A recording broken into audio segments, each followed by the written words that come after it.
لنا قابا أبو بسمان فاتنمو كن سيارة سيارة أبو إرسال كين تليجرام سر نوتين كيسين كوباجي لا usmuut dhaabuu caala laal jara keenya dhageeffadha. Tokkoffaa irratti oo dhugaa rabbii walitti dubbanne caalaa nuura irraa kaasi hundi keessanuu namni ajandaa feetan oo dhugaa rabbii walitti himne. Maaliif ajandaa feetan? Ani viidiyoo tana hangaatuu tana beeku duraan mee biisee na beekuu beektu wallaahi summa wallaahi mana keetti ittiin bareekunoo qalee liif irratti. Namni isin hundi nama AB nama kanaa ol baaftanii haasawurraa harka qabdanoo dhugaa rabbii walitti himne. Mabbiyaan amma reefuun tana dhalaan maarreedha. Dhalaan rakkoon qabu dhiirte hundi namni wannummaan viidiyoo tokkoffaa waa'uma sanuu akkasinitti haasawuudhaaf mamnu'a. Eegoonni san ta'eeyoo dhala irratti illee rakkoodha dhiira irratti illee rakkoo hundi dogoggora qabna. Wantummaan dhiirtii maarreedha rakkoon qabdu dhalaan rakkoon qabdu nuti dhiirti rakkoon qabnu dhala iyyeellamoonni akkas jaan. Hundi hangaatuun obboleessa isii abbaa isii adeera isii oo dhugaa rabbii dubbanne abdii nama maqallee jaamu nama kabajaa qabu nama gartee nama miidiyaa kanarratti akkasitti kabaju nama gartee nama Oromoo hunda sappoorti godhu akkasitti waraabdee bilbila isii keessaa haatuudhaaf tokkoffaa dogoggora guddaa isiitu qabaa oo dhugaa rabbii dubbanne isiitu dogoggora guddaa har'a osoo inni isiirraa akkasitti waraabe takka dhiirri dubartiirraa waraabee har'a akkanatti osoo inni jaani har'a barisii caalaan ni salphate dhugaa dubbatuuf isa oo dhugaa rabbii walitti himne kijiba akkanaa kana dhiisaa hin kijibina ofitti illee namatti illee hin kijibina namni isii caalaa salphate maaliif har'a obboleeyyi teenya tana dhugaa dubbatuuf hankaleessan bare rabbiin kun amma malee hin dubbisin ani meebi amma hangaatuudhaan boodana dubbisiin jechuun ni deema keessaan garuu immoo ammumaan dhugaatti hima eega wanni hundi dirree baate tirruuma walitti himna yoonii fi silaa arra isiin tuni inni kun akkasitti itti hifkanneeti wajjin haasee dubartii meeqaa jira hangaatu oomaan keessa majuula iqaama isii xiqqeessuuf hin jenne beeqa hangaatu majuula iqaama hin qabne taburu shorxaanuu qabu dubartii meeqa ameerikaa keessa faranjii meeqa abdii nam gurbaan san nama wallaahi wabillaahi dubartii bareedduu feete hojii haasoo danda'u intala abbaa feeteeti wajjin nama nu oliiti wajjin maaliif nama qabeenya qabu nama waa qabu garuu obboleetii Okay, sorry maqaa wanti jechuu qiyyaaf. Ise arra gaddeebi'ee isii tanaa wajjin akkatti haasee agartee gaa namni kun nama akii nama fedhii gartee walitti garsiifatan miira keessa galchite. Arra gaddeebitee akkamuma kaameeraa harka kamiitu obboleettiin teenya tuni nama san kaameeraa isii waraabsisa. Kunis waan kophaati jara keenya malee akkanumatti kaatanii marree kun dogoggora lammaffaarratti caalaa nuureefaan akkasitti as baasanii oowwasan keessa obboleessoo caalaa nuuree jechuun nama yoo abbaan isaa nama ijoollee irraan kaanne ajandumaan geeroo san namni tiktok isaa keessa namni 2,000 taa'ee isa daawwaturraa kaafe isa caalaa orooti hundi ijoolleen teenya nama waan sawwati silaa arraan tana obboleessa keenya san nama hunda cinaa dhaabbatu dhugaa dubbanne jira keenya silaa dubbii obboleessa keenya caalaa dhaabbatu no inaarini dhaabbatu caalaa inaarini miti dhaggeeffadhu nuti maal irraa soo jirra caalaa nuure aboo caalaa Qadir qoy walirratti kan ta'an anis eega tasgabbaayatanii haasa'an dhaggeeffadhu. Okay, qoy kaaniin fixadha. Lakanaafuu obboleessa keenya ibsaa abbaa jaalalaatis. Arraa kennaa caalaa. Okay, daqiiqa qoy ibsaa abbaa jaalalaatis. Akkaan tokko malee waan san telegiraama liinkii kaa'ee meebii gallakkisuu danda'a. Anammoo nagarre takka ajendaaf akka namni telegiraama isaatiif foloo godhu ta'uu danda'a meebii gadi lakkifne ta'a anammoo rabbii jaan agarsiifne. Liinkii harkee isa qofaa miti ijoollee feesbuukii irratti ijoolluma teenya harargeedha laallaallaan barameenni liinkii uqaa'e ganaa telegiraama kan qabnes gabbuufatee liinkii naqa yoonii uqaa'ete ijoollee teenya caalaa namuma meebii isinuu beekuu dandeessan warra akka kunoo Khaalid Oroo kana Khaalid kunuu waan irraa dubbatee na fakkaata waan san kunoo laaliyaa wanta qullaa miidiyaa irratti gallakkisanii laallaallaan siigalee miidiyaa irra gallakkisanii qullaasan wanti godhan jechuudha. Haya duba arraan tana kan nuti akkana laallaalal bara arraan tana mee yoo dhugaa rabbi dubbanne arsiitu yookaan jimma yookaan amaara yookaan Tigreetu diina Oromooti moo diina Harargeeti moo Harargee walii diina asirrattu adda beeytan jechuudha. Maaliif namni waan kana ijoolleen arsii takka gabbaatee suuraa isaa san maxxansitee hin beektu. Ijoolleen jimmaa takka gabbaatee suuraa isaa qullaa san maxxansitee hin beektu. Garuu caala irraa kaasee Khaalid irraa kaasee ijoolleen teenya gabbaateeti suuraa qullaa obboleessa isaanii kayoonii irra kadhee bishaan na obaasi juun isa obaasu. Boo miidiyaa irratti qullaa gallakkise jechuun viidiyoo. Kun egaa isinuu numa gartanii an kanaan jechuu barbaada ammoo rabbi walirraa sodaadhaadha walirraa qaanfadhaan isiniin jaa salaamu alaikum. Arrafenna. Thank you Kadir. Dhaggeeffadhaa jara keenya warra jirtan hundi keessan. An abbaa fedha sin sodaadhu haqa dubbatu irraa garuu abbaa fedheef duban deemu. Maaliif haadhati hin taane haquma san itti meetin wajji aana yoo wajji yaan immoo wadda dhiisa. Dubbiin tun torbaan geesse. Dubbiin tun hangaatu osoo hin ta'ini nama nuti akkaan jaalannuu fi nama akkaan kabajurraaye.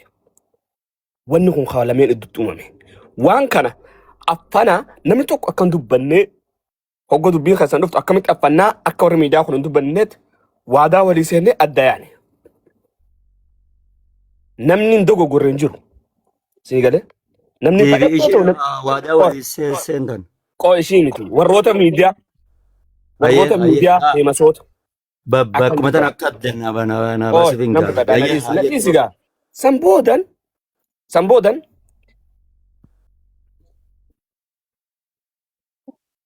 badii ishii ta irraa guddoodhaa hoggaa maaltoo nama guddaa san ni beeyti. Gudhii isaatis ni beeyti. Jaa isaatis ni beeyti. Mobaayila keessa kaatti. Sii galee? Dhayxee qalbiin nama guddaadhaan shawwadamti namni shawwadamne hin jiru. Inni itti aanu an isaa hun seene maali diyaaspooraan akkanaa kaa viidiyoo wanni waraabu jedhan fuula isaa waa irra kaa'ee viidiyoo isarratti waraabe isarratti jechuudha. Gaafa kana namni itti dhufee anaa viidiyoo isarratti waraabe san bar namni kun wanniidha an akkam jeena waraabne idaa diyaaspooraan taraa keessa taa'ee wamantaane dalagaa maarra jedhu waraabe bar namni kun wanniidha. Si dhuga baanta wallaahi laziim hogguma san dhaqee viigee viidiyoo san kaase. Beekadu waan hin amanne nama amanamnee bara nama anin sa'u bakka yoomillee namni kun akkana ta'aa jeen eegu beekadu. Baraan qaamanatti samirraa gabbuute jechuudha. Kaasee ookee waan kana akkamitti affannaa jee waan kana anaa dalaguu jiru. Akkaataa viidiyoon itti baatee akkanatti baatee wanni godheef kanaaf tokko akkanatti ta'ee namni ani nama akka keessanitti miti ana akka ijoollee maarratti miti daabbooti yoo agarsiisan agarsiisa akkaataa itti agarsiisu garuu akka miskiina maarree agarsiisu waan akkanaa agarsiisa warri immoo daabbooti agartan fudhaatii shaamboo fudhaa deemaa shaawara seenaa irratti godhaa maarreetti. Simiyyoon tuni waan kan nuti qabbaneessuuf lolaa jirra ishiin akkamitti ammallee kana godhatti. Zeemuman jee guyyaa lammaffaatis ol baatee dhuftee ammas waan feetan fidaa maarree godhachuu eegalte. Inteena achenna osoo nuti ni qabbaneessinannu ishiin maaltu miidiyaa ishii fide akkamitti afaan hin qabattee dubbatti meeshaan qofa naa hima. Yoo har'a kun akkatti noormaal nojee ka dhufee asirraa iyyuu ta'e boru ilmaan keenya maal jeeta asirraa dhufee seeksii viidiyoon dalagu haala kanaan. Waan qallaalii tokko godhee waan kan akka namni argaa jiru ishiin beektu sammuu xiyya keessa na uumame sii galee. Kanaafuu abbummaan fedhe yoo ta'e telegiraama san keessatti ilaalaa Oromoon tana ambar telegiraama nama 70 qaba telegiraama maaliif hin guddisa mee fakkeenyaaf telegiraama nama 70 qabu qaba sanitti san keessatti dubbachuu mee godha san keessatti dubbachuu mee godha sannin beeka.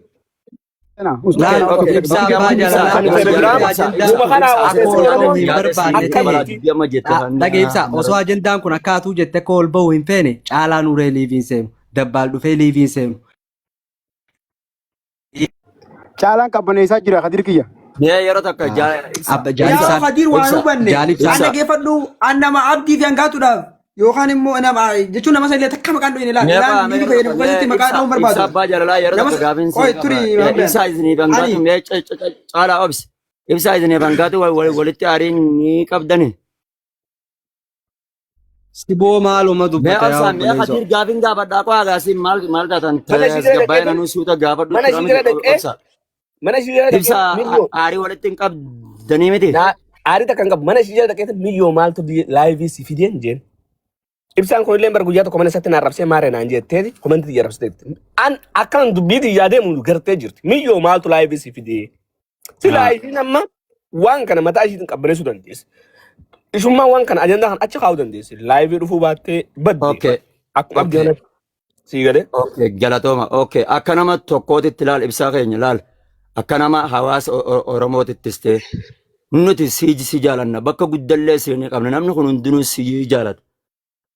Isheen dogongorte ani immoo ka viidiyoo kana ammoo irra guddaa dubartoonni keenya dhugan isinitti hima.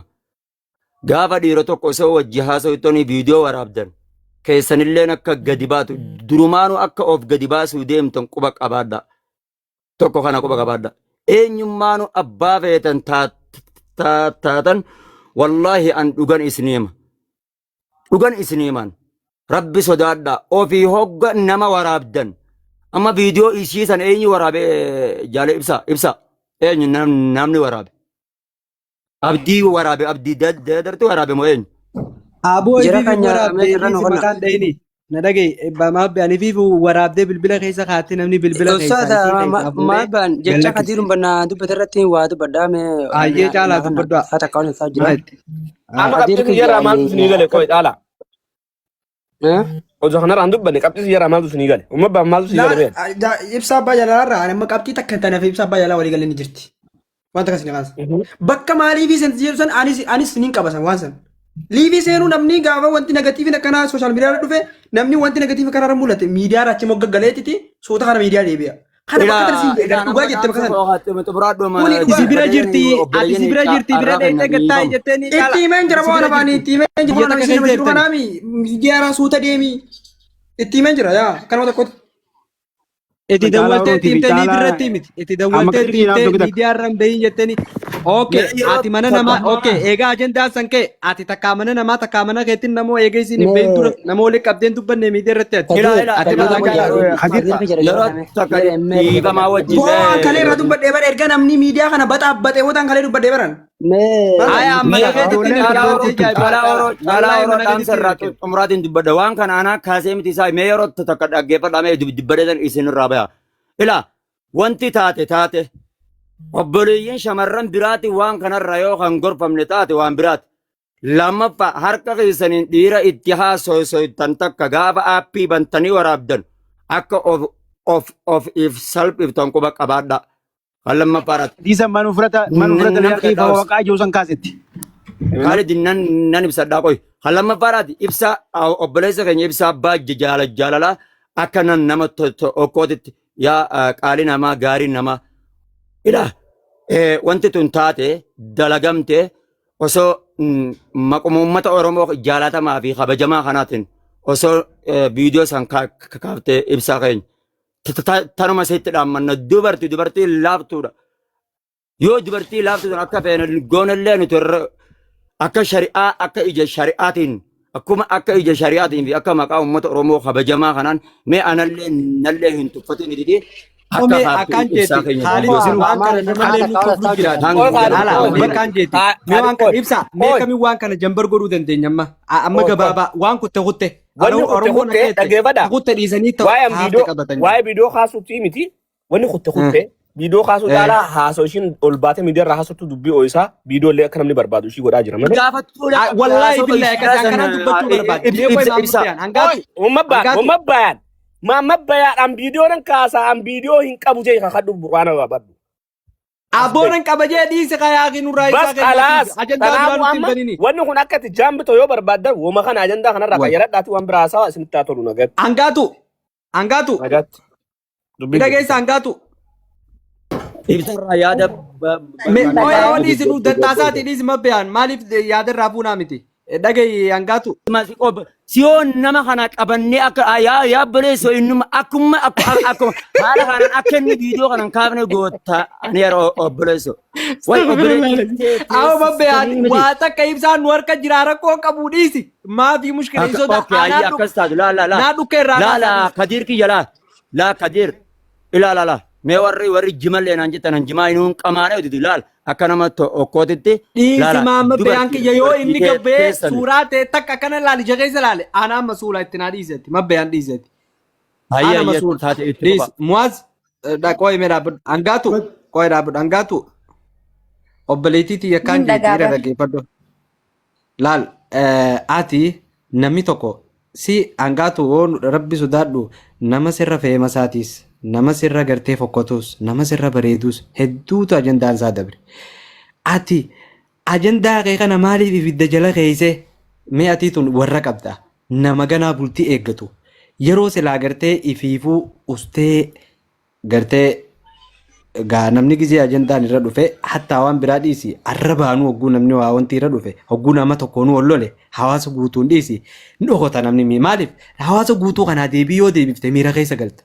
Anamma gizeen yoon fedhe caalaa nuureetiin yoo takka yoo lole anaa jalaa calja maaliif deeggartoonni caalaa nuuree saniif deeggartoonni kiyya gizee walitti kahe yoo anaaf dubbiisa san keessa waa biraa bate akkasirra hawaasa hedduu kana gad deebitee dubbachuurra yoonuma dhokottee ustee amma fakkeenyaaf dhiyoo tanaaf abdiin gaafa walitti dubbannu ijoolleen teenya taana deeggartuus isa dubbataa turte ta'e warri akka caalaa keessa deeggaruus natti as dubbachaa ture gaafa san maaltu ta'e namni walitti bu'u dhufa aanjirraa callisuu filadhe jechuudha maaliif wanni san qabbanaa ture jechuudha osoo mana caalaa kana dhufee gaafa san gijeenni koo maal rejuu san dhufee asitti deebii kanne dubbiin san tarii hanga har'aa deemuu dandeessi duuba ati obboleettiitiyya yeroo silaa dhokotuu qabdutti yeroo silaa rifatuu qabdutti yeroo silaa gartee wanni jechuu qabdutti wannummaan akka nama waan gaarii dalagee tokkotti nuti amma dhugaa dubbatuuf laal wallaahi bakka gurbaasanii dhagee hangaatu teenya dhagee hangaatu bakka gurbaasanii osoo ana ta'e summa wallaahi waa takka rakkoon itti qabu maaliif ji Okay, ayyana dhaggeeffadha ammasitti hima. okay hangaatu keenya na dhagee kana dhagee inni dubbataa dhagee ana oromoon durriyyeen na beeti inshaa Allah anuu liivii waraabaaf hammaama seenee garuu nama guddaa nama gartee wanti dhaasan gaafa arkan hamilee nama caba wanni sanulleen silaa akka nama tokkotti osoo sirifachiisuu qabdu osoo gartee si wanni jechuu qabdu akkamitti as baatee namumaafuu deebiftee liivirra seentee maarreettee kan namnilleen oowwee namni amma liivii ta'e booda ijoolleen sanilleen wanta qullaa gallakkisuu eegaltu warri akka kaali kun maaliif wanti kun barbaachise miidiyaa kanarraa amma booda galuu dandeessu miidiyaa kanarraa amma booda galuu hin dandeessu maaliif nurraa ibsuu hin dandeessu. Na dhagee Khadiir usuun hin danda'anutu daddabeeti miti waan kana hunda meera keessa nagalchee na godhe eenyu ni beekta namumaan an kareessa obboleessa jedholaafii ture isaa yaadaa ture jaadibsaa fi injeenarii waan kana gabbaase diina birootii miti saniifin isaanis na balleessuu yaadan jee anis hin badu jee meera keessa galee asirra jira malee an kana hunda wallaaleeti miti. Sama angatu nuti maqaa namaan dhooyinuufi malee warra kaleessa wanni isaanii taate amma mabbeyaanu keessa jirtu isa salphisuudhaaf waa meeqa godhan badeen warra asirraa ifiifuu meeshaan qabne meeshaa caalaa keenya dubbataa qo'e kanaaf xiqqishoo hangaasu sanarraa waa fitanna ajandaa kana ukaamsuu barbaannaa beekte. Gaddabdoo saata ka'uusaa jirrati hojjetaa jirrati.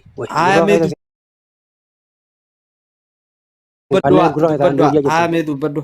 Reefa isa qottee isa ogguu mee namni carraa feetan jennu san. Ani dalagattiin jira sammaan gurra qaba. Akkasuma harkaa taate.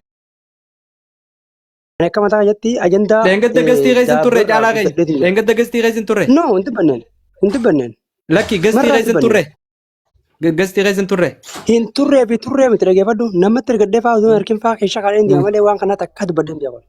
أقم الصلاة وأمر بالعرف وعرض للجاهلين يا بني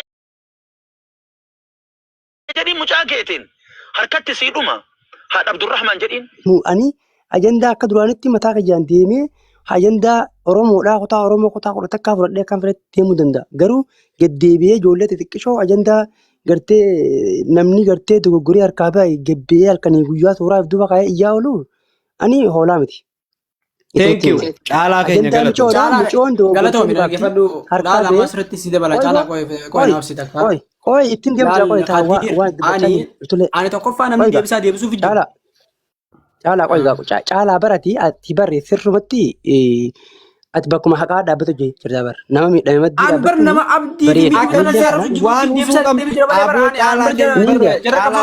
caalaa oroo akkiin jeena dhageeme habiibii kiyya wallaahi kun waan wal jajjabeessuus hin ta'u yeroo akkanaa kana usaniiti nama dubbatuu ussisiisan malee bar yoo ati dubbatte laal obboleessa kiyya magaalaa keessa dhaqanii magaalaa isiinaa jaaniin takkaa jira magaalaa ni beeka namni beeku magaalaa didar namni beeku ni beeka hoo nama juukana keessa dheeytee magaalaa keessa deemtee usaa yoo jaayette atis jedhuma hojii sagaleen ta'e samitti ol kaati malee waan namni si dhageessu sun jiru akkasirra atummaa yoo ta'e qabattee haga dandeessutti hasaasumaan namni kun nama galataati nama Oromoo biraa galata kanaa qabu sinigalee miti intalti tuni dubartiidha bilbila kana duubaa fuutaniiti hattanii jenne balee nuti nama isii xiqqeessu warra isii xiqqeessu kan hirmaatan jiru wajjumaan jenne qoy haa dhaggeeffadhu amma Khadiir mana waan itti fachuu qabdu nuti kana kan dubbanne immoo maali eessatti erga viidiyoo kana fuudhanii obsiif jaala erga viidiyoo kana fuudhanii Khadiir banna addunyaa rafcaasan booda erga FB kana yoo gaseente miyyoo tana balee fi gurbaa keenya guddaa balee hin jiru miyyoo tanaaf gurbaa keenya guddaa balee hin jiru viidiyoo tana osoo waan jiru osoo keessaanis akkana wal qabee mana keetitti harkeessiin jeebar akka isaan kana namni addanaa baase kunoo mana keetitti addanaa baatee siin jira bar wallaahi amma san kan mirga keetii bara bakka ta'e gartee masal sii beeka bara kana san bara akkatti bakka ta'e gartee san sii beeka jechuun wanti garaaf nyaatu goollumateenya bicha Ijoolluma teenya michi warra fiigee kaan ni arrabsaa kaan ni faarsaa ajandaa. Aboo michiyyoo Hoolota miti deemaati. caalaa Haa isin dho'isu turtanii isiin Atii fi abbadii balleessuun adda akka taane ni beektaa caalaa. Atii fi